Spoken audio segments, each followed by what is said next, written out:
Hello everyone. Now we will study the chapter 5 or unit 5 of the darkroom.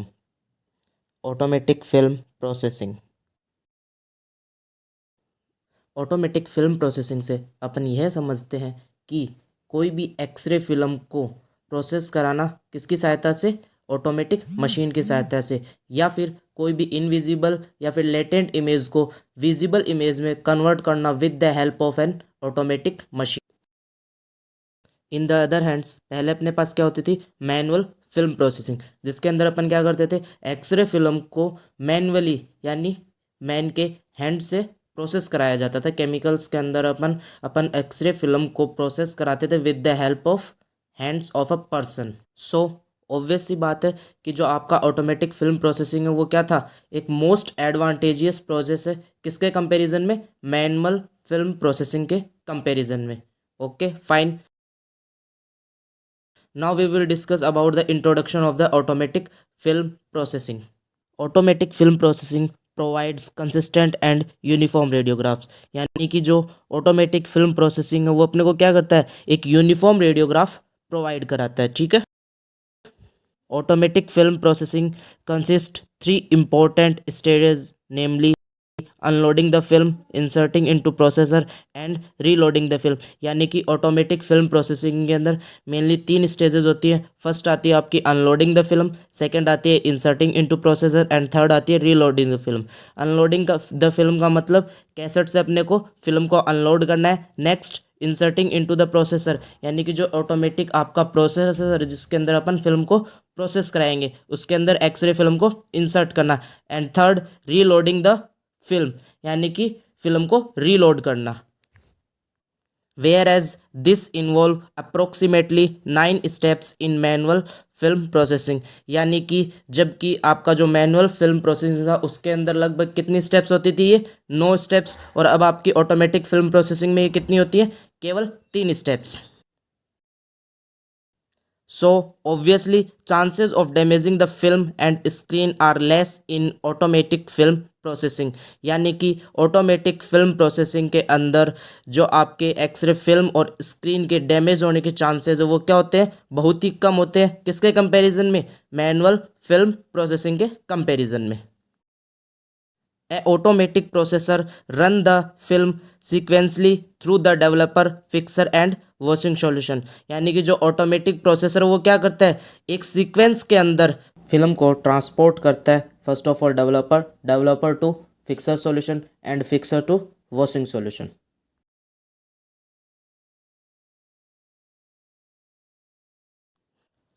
The automatic processor consists of a number of separate but inter system. यानी automatic processor के अंदर कुछ systems होते हैं जो कि separate होते हैं बट एक दूसरे से वो क्या होते हैं, इंटर रिलेटेड यानी जुड़े हुए होते हैं। They are film entry system, transport system, chemical system, replacement system, water system and drying system. ये वो 6 सिस्टम है जो किसमें पाए जाते हैं, अपने ऑटोमेटिक फिल्म प्रोसेसर के अंदर। Now we will discuss about the first system, film entry system। Obvious सी बात है, नाम से अपने को पता चल रहा है फिल्म एंट्री सिस्टम, यानी कि प्रोसेसर का वह सिस्टम जिसमें से अपनी क्या होगी, फिल्म जो अपनी एक्सरे फिल्म है वो प्रोसेसर के अंदर एंटर होती है। उस सिस्टम को अपन क्या बोलेंगे, film entry system. The apparatus of the processor which will take the film into the processor. यानी कि प्रोसेसर का वह पार्ट जो क्या कर रहा है, फिल्म को अंदर की तरफ प्रोसेसर में ले रहा है। ठीक है। Usually this is linked to replacement system so that the film entry activate the replacement pump for a period of time. ये जो सिस्टम है ये आपका किससे कनेक्टेड होता है, रिप्लेसमेंट सिस्टम से कनेक्टेड होता है। जैसे आपकी फिल्म एंटर होगी तो ये क्या करेगा, जो आपका रिप्लेसमेंट सिस्टम है उसको एक टाइम पीरियड के लिए ऑन कर देगा। ठीक है, यानी कि एक्टिवेट कर देगा उसको। An ideal film entry system consists of a pair of rollers and a micro switch above the roller। यानी कि एक आइडियल यानी कि जो आपका फिल्म एंट्री सिस्टम होता है उसके अंदर क्या होते हैं, रोलर का पेयर पाया जाता है जो जो किससे कनेक्टेड होता है, आपका माइक्रो स्विच से कनेक्टेड होता है। ठीक है। There are many versions of micro switches, example infrared light, stream of air, etc., which are interrupted by the film entry system. यानी कि जो माइक्रो स्विचेज हैं उनके अपने पास अपने को अलग अलग वर्जन मिल सकते हैं। इंफ्रारेड मिल सकता है, स्ट्रीम ऑफ एयर मिल सकता है, जो सारे किससे इंटरप्ट होंगे, फिल्म एंट्री सिस्टम से इंटरप्ट होंगे। ठीक है। In a processor, the lower roller is fixed and the top roller is made heavy with small movement। Film entry system के अंदर जो आपका लोअर रोलर होता है वो क्या होता है, फिक्स्ड होता है, यानी नॉट मूवेबल होता है। और जो आपका अपर रोलर होता है वो क्या होता है, मूवेबल होता है। और आपका जो माइक्रो स्विच होता है वो भी किससे कनेक्टेड होता है, अपर रोलर से। जैसे ही आप उसके अंदर फिल्म एंटर करोगे आपका माइक्रो स्विच ऑन होगा, और माइक्रो स्विच से जो भी सिस्टम कनेक्टेड है वो सारे के सारे एक्टिवेट हो जाएंगे। When the film is enter, the top roller move upward and corresponding the micro switch activate the number of electrical systems। कि जैसे ही आपकी फिल्म क्या होगी, एंटर होगी, जो आपका अपर रोलर है वो क्या करेगा, अपवार्ड की तरफ मूव होगा और माइक्रो स्विच को एक्टिवेट करेगा। और माइक्रो स्विच किसको एक्टिवेट करेगा, उससे रिलेटेड जितने भी इलेक्ट्रिकल सिस्टम्स है उनको वो क्या करेगा, एक्टिवेट करेगा। A warning in the form of a bell or buzzer is used to tell when the next film is to be inserted। यानी कि इस माइक्रो स्विच से क्या कनेक्टेड होता है, अपना एक डिले सर्किट कनेक्टेड होता है, वार्निंग सिस्टम कनेक्ट होता है। यानी कि जब एक फिल्म अपने प्रोसेसर के अंदर प्रोसेस हो रही है, अगर उस वक्त अपन कोई दूसरी फिल्म उसमें क्या करते हैं, एंटर करते हैं, तो वार्निंग सिस्टम अपने को वार्न करता है किसके थ्रू, एक बेल और बजर को रिंग करके। नेक्स्ट, जैसा कि अपन डायग्राम में समझ सकते हैं, अपने पास यहाँ पे क्या है, एक फिल्म ट्रे है। फिल्म ट्रे कहाँ पर है, फिल्म पाथ के ऊपर। जैसे फिल्म पाथ में आप फिल्म एंटर करोगे, दो लोअर है, एक अपर रोलर एक लोअर रोलर। जो लोअर रोलर है वो आपका फिक्स है, अपर जो रोलर है वो आपका किससे कनेक्टेड है, माइक्रो स्विच से कनेक्टेड है। जैसे आपकी इसमें फिल्म एंटर होगी, अपर रोलर अपवार्ड की तरफ होगा और माइक्रो स्विच को ऑन करेगा। माइक्रो स्विच आपका किससे कनेक्टेड है, रिप्लेसमेंट सिस्टम से और डिले सर्किट यानी कि वार्निंग सिस्टम से। जैसे ही अब आप क्या करोगे, फिल्म को एंटर करोगे, ये रिप्लेसमेंट सिस्टम को एक्टिवेट कर देता है। दूसरा, जब अपनी एक फिल्म प्रोसेस हो रही है तब अपन क्या करेंगे, कोई भी अगर दूसरी फिल्म को एंटर कराते हैं तो डिले सर्किट और वार्निंग सिस्टम से अपने को क्या मिलती है, वहां से वार्निंग मिलती है। ठीक है। Now we will discuss about the second system of the automatic film processing, transport system. अपने को नाम से, हेडिंग से पता चल रहा है कि इस सिस्टम का काम क्या होगा, फिल्म को ट्रांसपोर्ट करने का काम होगा। अब ट्रांसपोर्ट क्या करेगा, कहाँ पे करेगा, ये जो आपकी एक्सरे फिल्म है उसको एक सॉल्यूशन के टैंक से दूसरे सॉल्यूशन के टैंक तक ट्रांसपोर्ट करने का जो वर्क होता है वो किसका होता है, ट्रांसपोर्ट सिस्टम का होता है। The transport system consist of a series of rollers which are used to move the film through the processing tank. यानी कि ट्रांसपोर्ट सिस्टम के अंदर क्या होते हैं, एक रोलर्स की सीरीज होती है जिनका क्या काम होता है, फिल्म को एक प्रोसेसिंग टैंक से दूसरे प्रोसेसिंग टैंक तक ट्रांसपोर्ट करने का वर्क होता है। ठीक है। N electric motor drive all the rack at constant speed.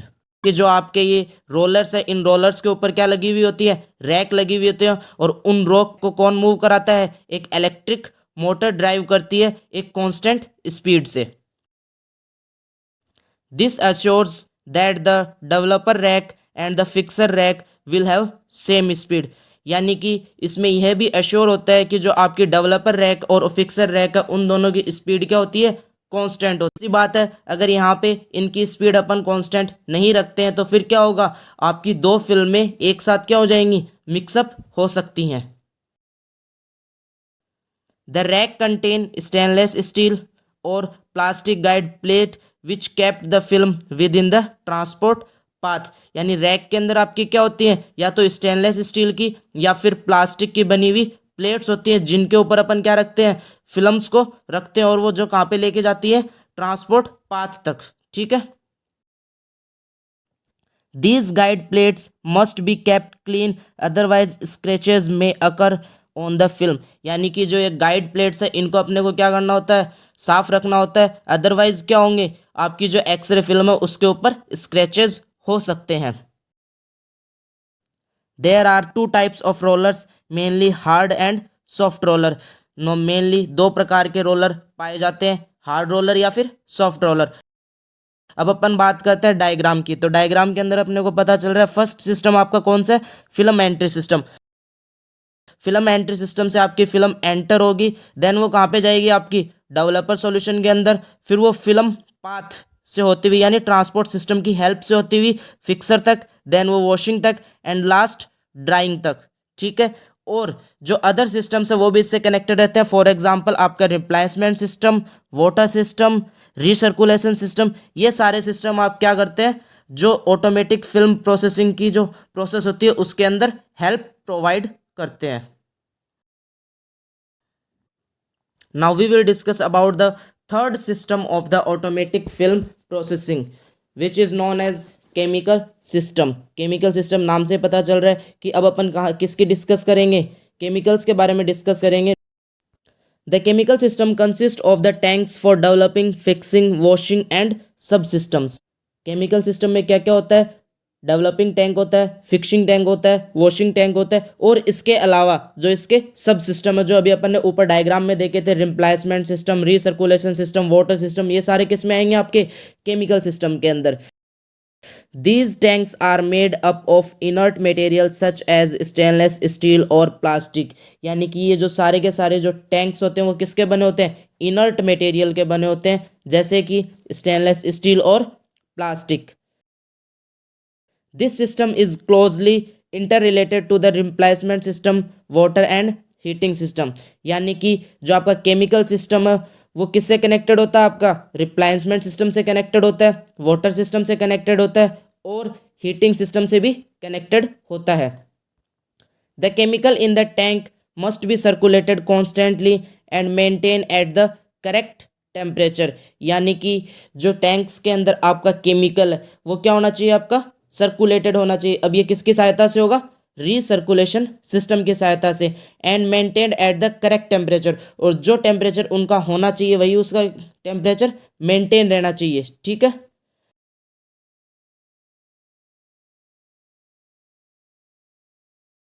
thermostat is used to measure and control the temperature of developer and fixer solution। Developer और फिक्सर सॉल्यूशन के temperature को मेजर और कंट्रोल करने के लिए अपन कौन सी डिवाइस काम में लेते हैं, थर्मोस्टेट काम में लेते हैं। Circulation pump is used to circulate developer and fixer solution through various devices. ठीक है, यानी कि सर्कुलेशन पंप को अपन काम में लेते हैं डेवलपर और फिक्सर सॉल्यूशन को सर्कुलेट करने के लिए। ठीक है,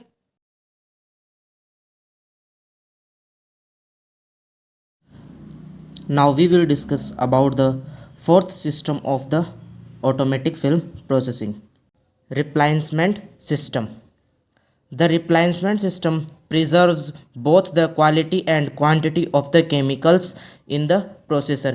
यानी कि इस सिस्टम का क्या वर्क होता है कि केमिकल्स हैं जो प्रोसेसर के अंदर, डेवलपर एंड फिक्सर सॉल्यूशंस, उनके केमिकल्स की क्वालिटी और क्वांटिटी दोनों को मेंटेन करने का वर्क होता है इसका। ठीक है, it consist of replenisher tank, filters and replenishment pump. और क्या क्या होता है इसके अंदर, रिप्लेसर टैंक होता है, फिल्टर्स होते हैं और रिप्लेसमेंट पंप्स पाए जाते हैं। These tanks are made up of stainless steel and plastic. ये टैंक्स यानी कि रिप्लेसमेंट टैंक्स किसके बने हो सकते हैं, या तो स्टेनलेस स्टील के या फिर प्लास्टिक के। The developer replicancer tank has a floating lid to reduce auto oxidation of the developer replacement solution। यानी कि जो डेवलपर का रिप्लेसमेंट सिस्टम होता है या फिर रिप्लेसर टैंक होता है उसमें क्या पाया जाता है, फ्लोटिंग लीड्स पाई जाती हैं, जिनका क्या काम होता है, डेवलपर के ऑटो ऑक्सीडेशन को कम करने का वर्क होता है उनका। ठीक है, developer replacer is normally used for 2 weeks. Normal सी बात है कि डेवलपर रिप्लेसर को अपन नॉर्मली कितने दिनों तक काम में ले सकते हैं, 2 वीक्स के लिए। The replenisher pump operates an electric motor which fill the solution up to the tank level. यानी कि रिप्लायंसर पंप है वो किसके थ्रू चलता है, एक इलेक्ट्रिक मोटर के थ्रू, और ये क्या करता है, जो सॉल्यूशन है टैंक के अंदर उसको एक लेवल तक मेंटेन रखता है। This system helps the developer to maintain its alkalinity and strength. यानी कि ये सिस्टम जो आपका डेवलपर सॉल्यूशन है उसकी एल्किलिटी यानी बेसिसिटी और उसकी स्ट्रेंथ दोनों को क्या करके रखता है, मेंटेन करके रखता है। It also help the fixer solution to maintain its acidity and strength. Obvious सी बात, अपने को पता है कि आपका डेवलपर सॉल्यूशन कैसा होता है, बेसिक होता है, तो उसकी क्या मेंटेन करके रखेगा, ये बेसिसिटी को मेंटेन करके रखता है। और आपका जो फिक्सर सॉल्यूशन होता है वो कैसा होता है, एसिडिक होता है, तो यहाँ पे फिक्सर सॉल्यूशन की एसिडिटी को ये मेंटेन करके रखता है। The replacement is adjusted to a constant rate for each film processed. यानी कि जब अपन फिल्म को प्रोसेस कराते हैं तब रिप्लेसमेंट को एक कांस्टेंट रेट के ऊपर एडजस्ट किया जा सकता है। Now we will discuss about the fifth system of the automatic film processing, water system. Water system का क्या वर्क होता है, जो आपका डेवलपर सॉल्यूशन है और फिक्सर सॉल्यूशन है उसको वाटर प्रोवाइड करने का काम होता है इसका, ठीक है। The water system is either cold water or tempered water system. Water system कैसा भी हो सकता है, कोल्ड वाटर सिस्टम भी हो सकता है और आपका टेम्पर्ड वाटर सिस्टम भी हो सकता है। टेम्पर्ड वाटर से अपन क्या समझते हैं, ऐसा वाटर जिसका टेम्परेचर क्या हो आपका 29 degree Celsius to 43 degree Celsius. This consist of cold and hot water supply, filters, mixing valve, temperature gauge and heat exchanger. Water system में क्या क्या पाया जाता है, कोल्ड वाटर सप्लाई पाई जाती है, हॉट वाटर सप्लाई पाई जाती है, फिल्टर्स पाए जाते हैं, मिक्सिंग वाल्व पाए जाते हैं, टेम्परेचर गोज पाए जाते हैं and heat exchanger. The valve control the filtered water flow and temperature accurately. जो इसमें वॉल्व लगे होते हैं उनका क्या काम होता है, फिल्टर्ड वाटर फ्लो को कंट्रोल करना और टेम्परेचर को, ठीक है। The heat exchanger box containing A series of tube through which water end developer solution. यानी कि जो हीट एक्सचेंजर बॉक्स होता है उसमें क्या पाई जाती है, ट्यूब्स की सीरीज पाई जाती है जिनमें से वाटर और डेवलपर सॉल्यूशन दोनों का क्या होता है, फ्लो होता है। It absorb waste heat from the developer solution and control the developer temperature. ये क्या करता है, डेवलपर सॉल्यूशन की जो वेस्ट हीट है उसको एब्जॉर्ब करता है और डेवलपर सॉल्यूशन के टेम्परेचर को मेंटेन रखता है। In fixer, the heat exchanger passes the waste heat to the water and which is reabsorbed by the fixer। और फिक्सर में क्या होता है कि जो आपका हीट एक्सचेंजर है वो क्या करता है, वेस्ट हीट को किसको पास करता है, वाटर को पास करता है, और फिर वाटर से वो जब उसको जरूरत होती है तो उसको वो रीएब्जॉर्ब भी कर सकता है। Now we will discuss about the last and sixth system of the automatic film processing, dryer system। The dryer system consists of roller transport, blower, heater, thermostat, filter and air knives। Dryer system में क्या क्या होते हैं, roller transport पाया जाता है, blower पाया जाता है, हीटर पाया जाता है, थर्मोस्टेट पाया जाता है, फिल्टर पाए जाते हैं और एयर नाइव्स पाए जाते हैं। ड्रायर सिस्टम का वर्क क्या होता है, आपकी जो एक्सरे फिल्म है जो केमिकल्स में से प्रोसेस होके आ चुकी है उसको ड्राई करने का वर्क ड्रायर सिस्टम का होता है। The roller transport system ensure that the speed of film is same throughout the processor। roller transport system का क्या वर्क होता है, ये इंश्योर करता है कि जो आपकी फिल्म है जो प्रोसेसर से ड्रायर की तरफ आ रही है उसकी स्पीड आपकी क्या होनी चाहिए, एक कांस्टेंट होनी चाहिए, सेम होनी चाहिए। The blower unit generate the air flow which is blower over the heater. कि जो ब्लोअर यूनिट है वो क्या करती है, एयर फ्लो को जनरेट करती है, और ये जो आपकी एयर होती है ये हीटर के ऊपर से ब्लो होती है ताकि उसका टेम्परेचर इंक्रीज हो सके। Temperature of the drawing air is controlled by the thermostat and is usually about 50 degree Celsius. यानी कि ड्राइंग सिस्टम के अंदर आपका टेम्परेचर किसके द्वारा कंट्रोल किया जाता है, थर्मोस्टेट के द्वारा, और ये नॉर्मली कितना होता है, 50 degree Celsius. The air knives are used to increase the velocity of the air when it strikes on the film surface. यानी एयर नाइव्स का वर्क क्या होता है, जैसे ही आपकी एयर फिल्म की सरफेस पे टकराती हैं तो उनकी स्पीड को इंक्रीज करने का, यानी कि एयर की स्पीड को इंक्रीज करने का वर्क किसका होता है, आपका एयर नाइव्स का। Okay, thank you.